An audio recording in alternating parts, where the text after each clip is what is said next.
সালামান, welcome back to another video. তো আজকে কথা বলবো বেশ কয়েকটা লেটেস্ট আপডেটস নিয়ে। তো প্রথম যে আপডেটটা নিয়ে কথা বলবো সেটা হচ্ছে সালমান খানের আপকামিং ছবি সিকান্দার বলে সিনেমাটিকে নিয়ে। এই সিনেমাটাতে নাকি কিছু কাট করা হয়েছে, তো সেই বিষয়বস্তু নিয়ে কথা বলবো। তো এটা নিয়ে ভয় পাওয়ার কিছু নেই, মূলত এটা সেন্সর বোর্ডের তরফ থেকে কাট করা হয়নি, এটা টিমের তরফ থেকে কাট করা হয়েছে। প্রথমে এর যে ডিউরেশন টাইমটা সেটা 2 ঘন্টা 20 মিনিটে শোনা যাচ্ছিল, তারপরে শোনা যাচ্ছিল যে 2 ঘন্টা 30 মিনিটই থাকবে এই সিনেমাটার অ্যাকচুয়াল অরিজিনাল কাটটা। তারপরে যেটা এখন শোনা যাচ্ছে যে এই সিনেমাটা থেকে মোটামুটি 14-15 মিনিটের মানে সিন বাদ পড়েছে। এখন তারা এই সিনেমাটা মোটামুটি 2 ঘন্টা 15 মিনিট মতো তারা রিলিজ করবে। তো মূলত ব্যাপার যেটা হচ্ছে সেটা হচ্ছে যে 15 মিনিট 14 মিনিট এই কারণে বাদ দেওয়া হয়েছে। তুমি দেখবে যে নেটফ্লিক্স এর তরফ থেকে মানে যে কটা সিনেমা তারা মোটামুটি যারা নেটফ্লিক্স এর বলতে পারো মোটামুটি নেটফ্লিক্স এর সাথে যে সমস্ত সিনেমাগুলো অ্যাসোসিয়েট হয়েছে সেই সিনেমাগুলো মূলত ভাবে এই জিনিসটাই বা এই বিজনেস স্ট্র্যাটেজিটা করেছে, যেহেতু ওটিটি প্ল্যাটফর্মে যখন এই সিনেমাটা আসবে তখন সিনেমাটা যেন দুর্দান্তভাবে যেন একটা ভিউয়ারশিপ জেনারেট করতে পারে। কারণ এইরকম কাইন্ড অফ সিনেমাগুলো কিন্তু মাল্টিপল টাইম অডিয়েন্স কিন্তু বড় পর্দায় দেখা প্রেফার করে। তো তারা আবার যে ওটিটি প্ল্যাটফর্মে দেখবে সেটা তারা কেন দেখবে? তো তার পিছনে রিজনটা হচ্ছে এইটা যে তারা একটা আনকাট ভার্সন তারা পুরোপুরি দেখতে পাবে এই সিনেমাটায়। তো সেই কারণবশত একটা মেকারদের তরফ থেকে এরকম কাইন্ড অফ একটা মানে বিজনেস স্ট্র্যাটেজিক একটা মাইন্ডেড নিয়ে একটা সিদ্ধান্ত নেওয়া হয়েছে। এর পরবর্তী যে আপডেটটা নিয়ে কথা বলবো সেটা হচ্ছে যে আমির খানের আপকামিং ছবি সিতারে জামিন পার নিয়ে।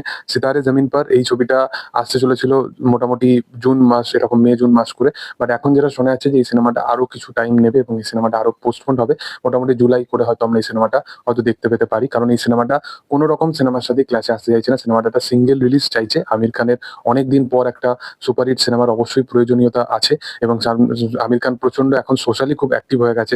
চারি জায়গায় তাকে খুব ইন্টারভিউজ, খুব মিডিয়ার সাথে ইন্টারাক্ট করতে, বা যদি দেখো যে সালমান খানের নতুন সিনেমা আছে সিকান্দার, সেখানেও তাকে ইনভলভ হতে দেখতে পাচ্ছি, ইন্টারভিউতে সে ইন্টারাক্ট করছে মিডিয়ার সাথে।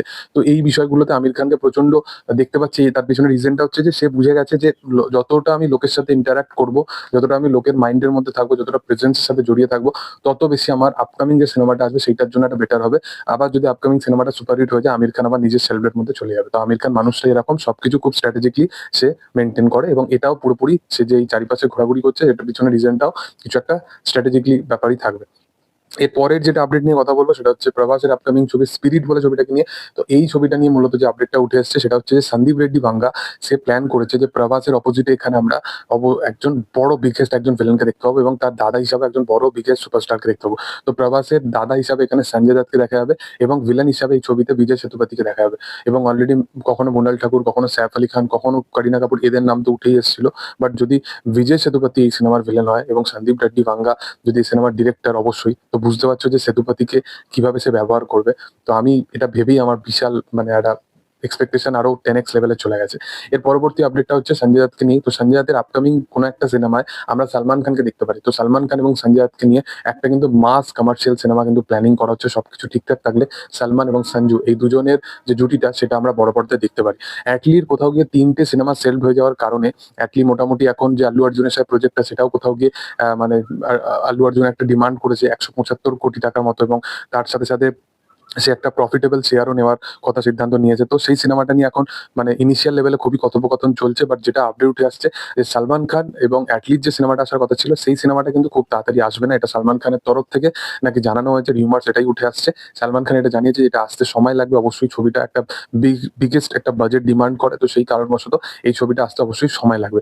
এবং এর সাথে সাথে গতকালকে আরেকটা আপডেট উঠে আসছে যে সালমান খানের আপকামিং যেটা সিনেমা আসতে চলেছে সেটা কোথাও গিয়ে আমারান বলে যে ডিরেক্টরটা ছিল সেই ডিরেক্টরের সাথে সালমান খানের একটা কোলাবোরেশন হতে আমরা দেখতে পারি। সালমান, তিনি একজন ভালো পরিচালক। আমারান সিনেমাটাও আমার ইটসেলফ খুব ভালো লেগেছে। তো দেখার যে সে সালমান খানকে কিরকম প্রেজেন্ট করে, যদি আপকামিং দিনে যদি কারো কোনো কাজ হয় কিনা। এবং দ্য বুল কাজটাও হয়তো স্টার্ট হতে পারে, কারণ কাজের প্রি প্রোডাকশন মোটামুটি সব স্টার্ট হয়েই গেছিল।